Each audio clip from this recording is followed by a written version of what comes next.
La montée et la chute de Idi Amin, le dictateur africain le plus célèbre de tous les temps.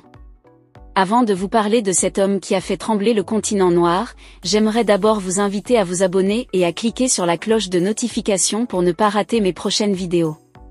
Idi Amin était un officier militaire et homme politique ougandais qui a été le 3e président de l'Ouganda de 1971 à 1979.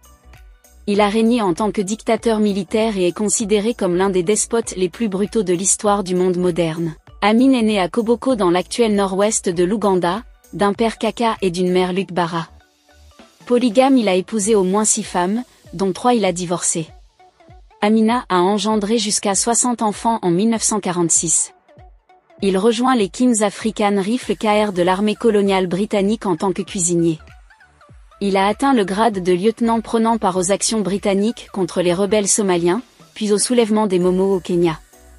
L'Ouganda a obtenu son indépendance du Royaume-Uni en 1962, et Amin est resté dans une armée atteignant le poste de major et étant nommé commandant de l'armée ougandaise en 1965.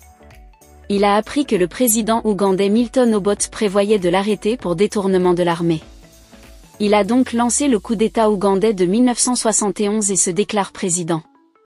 Au cours de ses années au pouvoir, Amin est passé du statut de dirigeant pro-occidental bénéficiant d'un soutien considérable d'Israël à celui de Mouammar Kadhafi en Libye, de Mobutu Seko au Zaïre, de celle Union soviétique et de l'Allemagne de l'Est en 1972. Amin a expulsé les Asiatiques dont la majorité étaient des Indiens ougandais, conduisant l'Inde à rompre les relations diplomatiques avec son régime en 1975. Amin est devenu le président de l', Organisation de l'Unité africaine OUA, groupe destiné à promouvoir la solidarité entre les États africains. L'Ouganda a été membre de la Commission des droits de l'homme des Nations Unies de 1977 à 1979.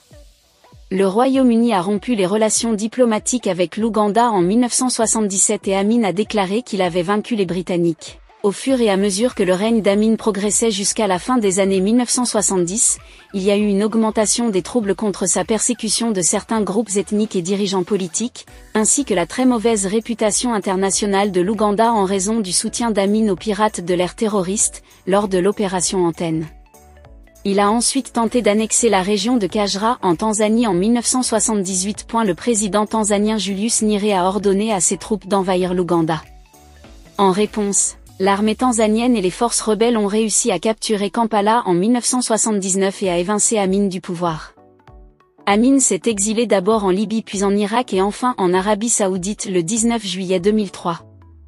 La 4e épouse d'Amin, Nalongo Madina, a rapporté qu'il était dans le coma et proche de la mort à l'hôpital spécialisé et centre de recherche King Faisal Ajda en Arabie Saoudite.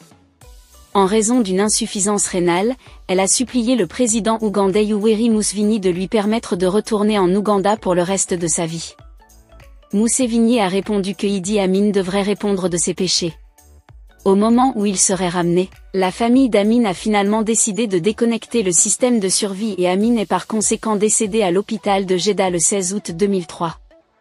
Il a été enterré au cimetière rwandais à Jeddah dans une tombe simple sans aucune fanfare. Après la mort d'Amin, David Owen a révélé que pendant son mandat de ministre britannique des Affaires étrangères de 1977 à 1979, il avait proposé de faire assassiner Amin. Il l'a défendu en arguant « Je n'ai pas honte de le considérer, car son régime descend dans l'échelle de Pol Pot comme l'un des pires de tous les régimes africains. » Le règne d'Amin a été caractérisé par des violations généralisées des droits de l'homme, y compris la répression politique, la persécution ethnique et les exécutions extrajudiciaires, ainsi que le népotisme, la corruption et une mauvaise gestion économique flagrante. Les observateurs internationaux et les groupes de défense des droits de l'homme estiment qu'entre 100 000 et 500 000 personnes ont été tuées sous son régime. Merci d'avoir été attentif à cette vidéo. N'hésitez pas de commenter et de vous abonner surtout si vous découvrez la chaîne pour la première fois. À la prochaine.